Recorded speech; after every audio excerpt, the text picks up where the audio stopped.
Yang teknikal tadi malam kita sudah bahas berbagai macam teknikal yang sudah kita urutkan, di antaranya mengenai trend line. Kemudian teknikal berikutnya pola dan chart pattern. Kemudian selanjutnya ada di sana yang namanya support dan resisten. Kemudian yang ketiga adalah mengenai ring. Ya, masing-masing sudah saya jelaskan. Trend line ini kecenderungan, kalau dia naik berarti kecenderungan naik, arahnya atau sudutnya membentuk 45 derajat. Kemudian pola dan chart pattern sudah saya jelaskan. Pola candle juga sudah saya jelaskan. Berbagai macam pola candlenya bisa disingkat atau bisa disederhanakan menjadi pola-pola candle yang lebih sederhana dengan cara menggabungkan. Kemudian ada chart pattern yang sudah saya jelaskan tadi malam. Kemudian berikutnya support dan resisten. Support resisten juga saya sudah jelaskan, di mana support ini adalah titik benturan bawah. Ini support, kemudian resistennya adalah benturan atas. Kemudian hari ini kita mencoba membahas money management atau manajemen resiko.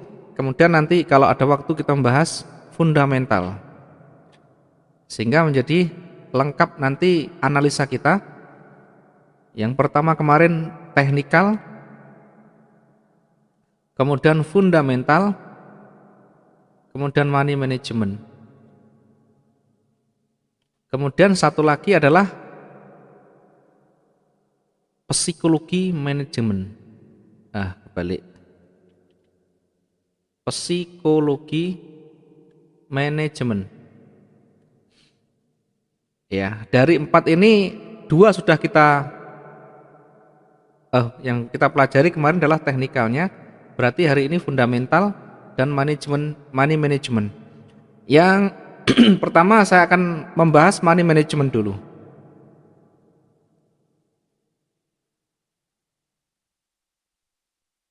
Oke, perhatikan baik-baik karena ini menyangkut nanti di pengaturan modal dan ketahanan kita.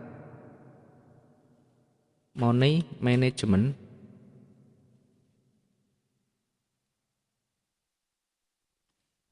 Ya, ini identik dengan nanti manajemen resiko.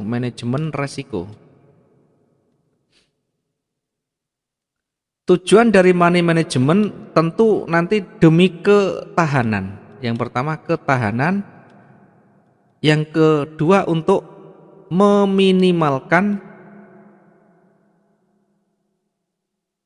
kerugian. Jadi ada ketahanan, ada meminimalkan kerugian.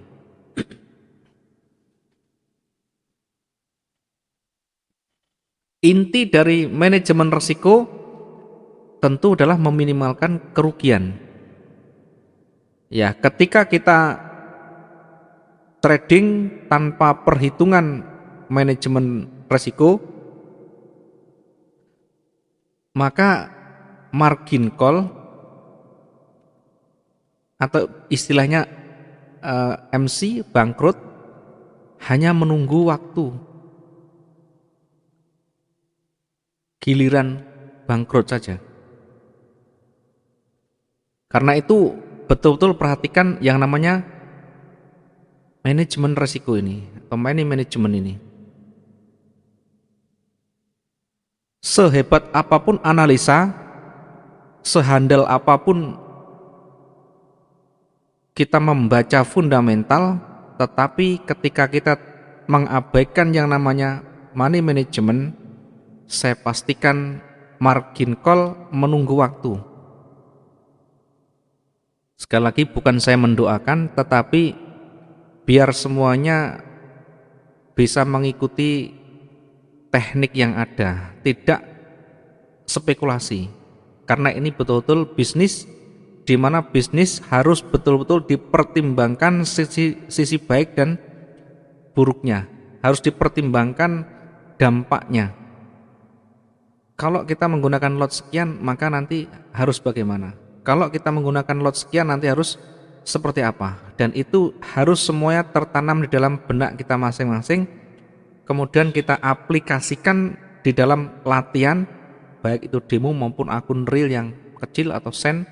Nanti di situ akan membekas menjadi kebiasaan kita. Ya, seperti yang saya contohkan, kenapa saya bisa menggunakan lot yang ekstra, lot yang besar-besar. Ya, hanya dengan modal 1.500 kita bisa menggunakan lot 0,25, 0,55, 0,75, bahkan 1,25. Sementara kalau ini perhitungan menurut manajemen atau money management yang teoritis, ya saya bilang begini karena teori di buku ini sangat tidak mungkin dan sangat tidak boleh. Ya, tapi kenyataannya kita bisa melakukan. Artinya tidak semua dalil itu bisa kita jalankan dengan apa adanya. Ya, terkadang kita membutuhkan pengembangan, terkadang kita membutuhkan pengalaman, dan kita membutuhkan berbagai macam inovasi. Oke, akan saya bahas untuk manajemen resiko. Sebelumnya akan saya berikan gambaran dulu. Gambaran profit di dalam bisnis. Bisnis apa saja, baik real maupun online, rata-rata bisnis itu profitnya berapa? Antara 2 sampai 10%. Ini yang realistis. Ini yang realistis. Ada yang 20, ada yang 30. Tetapi realistis 2 sampai 10%. Artinya profit ini profit yang secara umum dan masuk akal. Artinya apa? Kalau kita menghendaki profit yang terlalu tinggi 100%, kemudian mungkin 50%, apakah bisa? Jawabnya pasti bisa. Dengan catatan harus paham dengan resiko. Kalau kita mengharapkan profit yang besar, tentu resikonya akan besar. Siap-siap habis. Nah, dari gambaran ini mungkin kita kalau bandingkan dengan deposito perbankan, mungkin yang biasa sudah mendepositokan uangnya mungkin sudah tahu berapa bunganya. Ya, bunga deposito mungkin 5 sampai 10% per tahun loh ya, bukan per hari, bukan per bulan. Sehingga kalau kita punya uang 10 juta,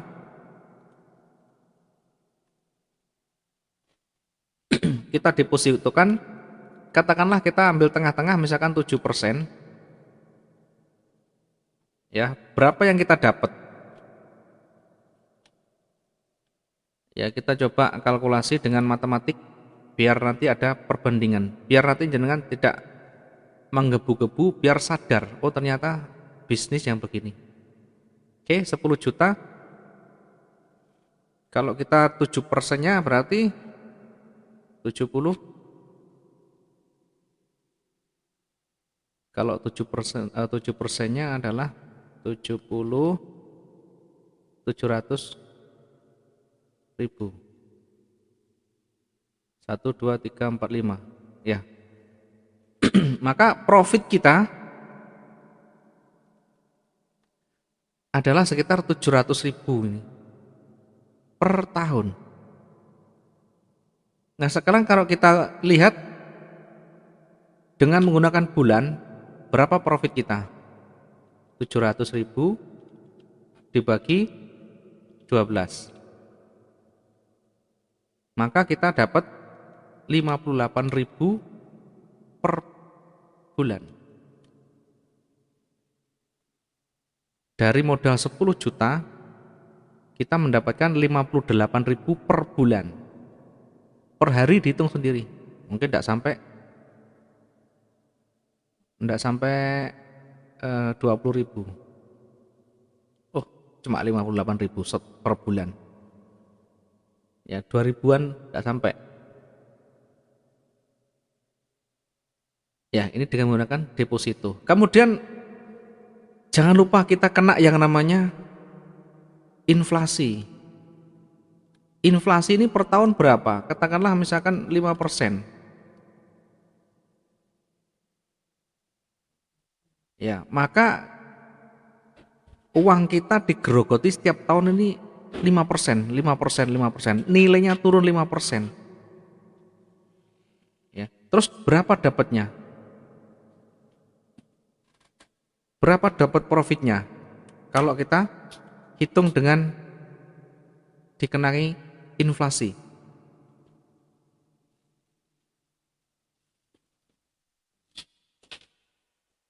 Ya, karena itu tentu ini sangat kecil sekali. Kemudian kita bandingkan dengan kebutuhan hari-hari kita. Kalau kita punya uang 10 juta, kita depositokan dapat 1 bulan 58.000. Pertanyaannya, bisakah ini untuk kebutuhan kita? Tentu tidak.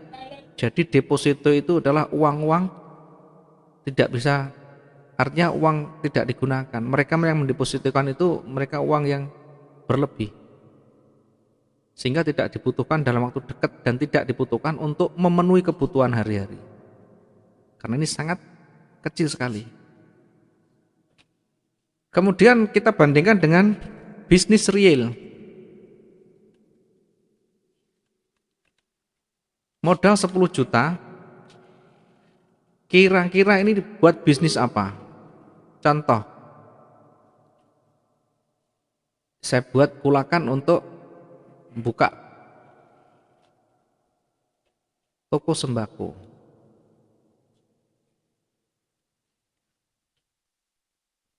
Saya buka untuk toko sembako 10 juta. Penghasilan kita per hari dari jualan sembako, mungkin ada yang sudah pengalaman, uang 10 juta kira-kira dapat berapa? Untuk bisa mendapatkan 10%, ini juga berat, apalagi sembako. Ya, 10 juta ini sehari mendapatkan 1 juta. Mungkinkah ini kalau di sembako? Kecil sekali kemungkinan. Belum lagi nanti tidak laku. Ya, belum tentu nanti laku. Kemudian apakah ini cukup hanya 10 juta kita buka toko sembako? Tentu tidak. Kita butuh etalase, kita butuh promosi, kita butuh tempat-tempat untuk menaruh barang-barang kita yang lain. Kemudian tentu butuh juga tempatnya. Kalau tempatnya di tempat yang strategis, sudah punya tempat sendiri tidak masalah. Kalau misalkan tidak punya tempat sendiri, maka harus cari tempat yang strategis. Kalau di dalam perkampungan, ya bisa saja di depannya toko, di depan rumah, tetapi tentu nanti pembelinya kan berbeda. Pembeli berbeda nanti mempengaruhi dari profitnya ini, ya, mempengaruhi profitnya. Kalau banyak yang beli di luar, artinya banyak yang membeli di toko-toko minimarket, maka toko ini punya kita ini jarang beli orang, jarang orang datang untuk belanja, sehingga tentu keuntungan makin kecil. Uang 10 juta ini belum apa-apa ini kalau kita bandingkan dengan trading. Ya, kalau di trading seperti apa? Nah, di trading 10 juta ini bisa bergerak dengan cepat, bisa habis dengan cepat.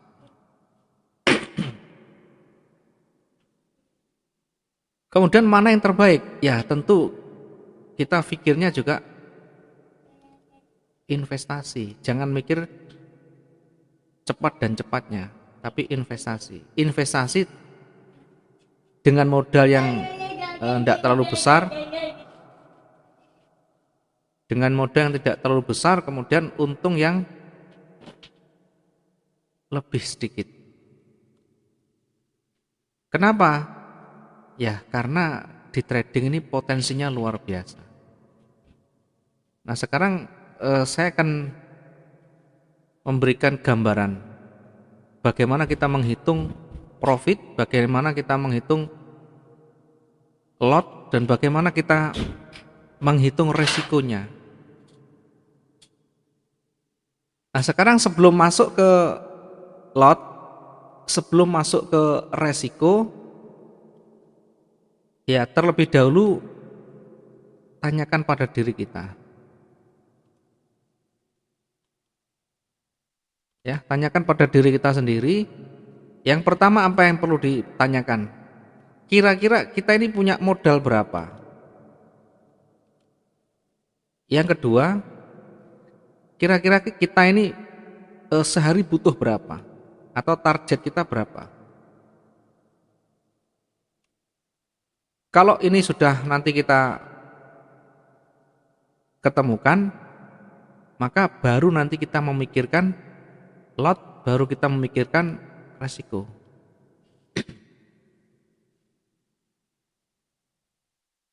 Nah, sekarang contoh, saya kasih contoh. Jenengan punya modal berapa? Atau jenengan kira-kira satu hari butuh berapa? Ya, harus disesuaikan. Contoh saya balik dari target. Saya balik dari target dulu. Target kita berapa satu hari atau satu bulan? Misalkan satu bulan saya butuh 5 juta. 5 juta itu banyak apa enggak? Yes. Mungkin kalau berdasarkan area Jawa Timur 5 juta ya lumayan. Ya, didasarkan dengan UMR kalau kota Surabaya mungkin 5 juta mungkin, saya enggak tahu. Tetapi angka itu untuk apa? Untuk memenuhi kebutuhan hari-hari kita. Mungkin ada yang cicilan motor, mungkin ada cicilan kebutuhan rumah tangga, kemudian untuk makan, kemudian arisan, kemudian untuk belanja anak-anak dan sebagainya. Dari semua itu kita harus punya perhitungan, kira-kira satu bulan itu kita berapa. Ya, contoh 5 juta misalkan, saya butuh 5 juta. Ya, nanti bagaimana cara mencarinya, kemudian lotnya berapa, itu harus ketemu semuanya. Ya, sekarang saya mulai dari contoh kita membutuhkan satu bulan, ini kita butuh 5 juta rupiah ya, 5 juta rupiah. Berarti kalau kita kurs tetap ya, dengan kurs tetap misalkan dengan perhitungan yang gampang, ini 500 dolar. Oke, saya kurs dengan kurs tetap biar gampang hitung-hitungannya. Berarti satu bulan kita butuh 500 dolar.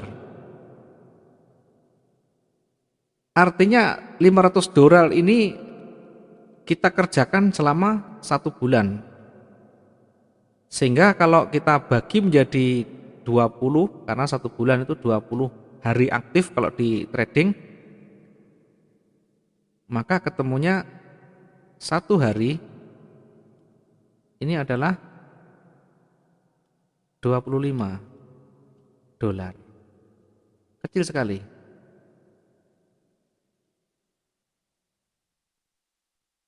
Eh, 25 betul ya.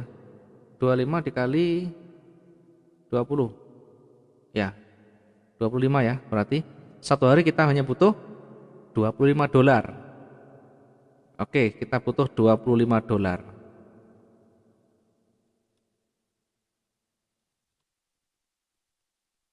satu hari. Nah, masalahnya untuk bisa mencapai uang $25 ini tentu ada kaitan dengan modal. Kita modalnya berapa? Ya misalkan kita modal berapa? Kalau misalkan saya cuma punya uang $1.000 ya misalnya. Modal misalnya $1.000. Artinya kalau kita kurs dengan tetap berarti 10 juta. Ya, biar gampang ya. Misalkan saya hanya punya modal kira-kira maksimal $1.000. Kemudian target harian kita adalah $25. Maka berapa nanti yang lot yang kita gunakan? Kemudian satu hari berapa kali transaksi? Ya. Oke, saya hapus dulu, saya ganti yang baru. Sekarang saya mulai dari modal dulu. Modal $1.000. Ya, modal kita adalah $1.000.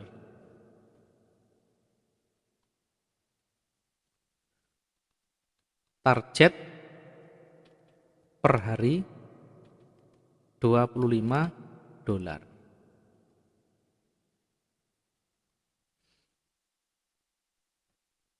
Maka berapa lot yang kita gunakan, kemudian berapa kali kita transaksi. Ya, ini harus dihitung yang begini, bukan sakarpe dewe tiba-tiba masuk terus tidak ada ujungnya, akhirnya habis dengan sendirinya. Ya, kalau tidak punya konsep seperti ini, tidak punya trading plan seperti ini, maka saya pastikan nanti psikologi kita akan terganggu karena kita tidak punya tujuan. Orang kalau tidak punya tujuan itu hidup tidak punya tujuan itu kayak apa? Tertimpa angin sana sini tidak bisa ada pendirian.